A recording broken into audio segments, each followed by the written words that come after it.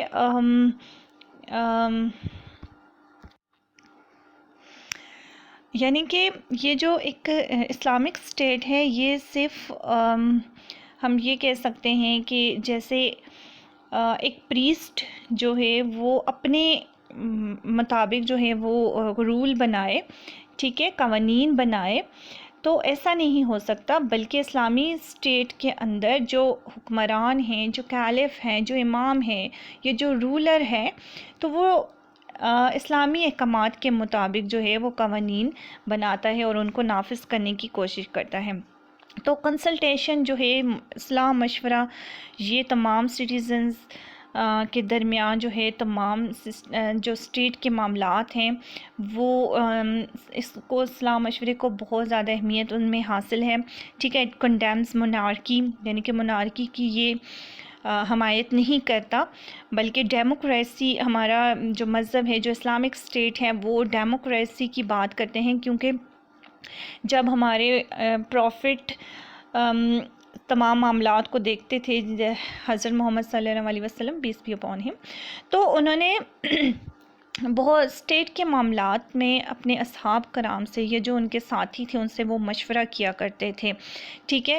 تو ابھی میں نے تھوڑا ٹائم پہلے بتایا کہ بعض اوقات جو ہے وہ ان کی رائے جو ہے وہ اصحاب سے مختلف ہوتی تھی، لیکن وہ اکثریت کی رائے پر عمل کرتے تھے، ٹھیک ہے۔ تو یہ کیا ہے؟ یہ ہمیں ایک ڈیموکریسی کی علامت بتاتا ہے کہ ہمارے مذہب نے ہمیں ڈیموکریسی بتائی ہے۔ یہ نہیں ہے کہ آپ مطلق العنان بن جائیں، آپ منارک بن جائیں، آپ کہیں کہ آپ رولر ہیں تو آپ اپنی مرضی کے مطابق فیصلہ کریں گے، قوانین بنائیں گے، ایسا نہیں ہے، بلکہ اسلام نے ہمیں تمام قوانین پہلے سے بنا دی، کچھ ہمیں قرآن میں ملتے ہیں، کچھ ہمیں سنت سے ملتے ہیں، ٹھیک ہے۔ تو اگر کسی مسئلے کا حل قرآن و سنت میں نہ ملے تو اس کا طریقہ کار بھی اسلام نے ہمیں بتا دیا ہے کہ مختلف علماء کرام مل کر بیٹھیں گے، ٹھیک ہے، اور اس مسئلے کا حل تلاش کریں گے۔ بہت ایزی ٹاپک تھا اور میں نے آپ کو بہت اچھے سے سمجھانے کی کوشش کی ہے۔ اگر آپ کو میرا لیکچر پسند آیا ہے تو لائک اینڈ سبسکرائب ضرور کریں۔ Thank you.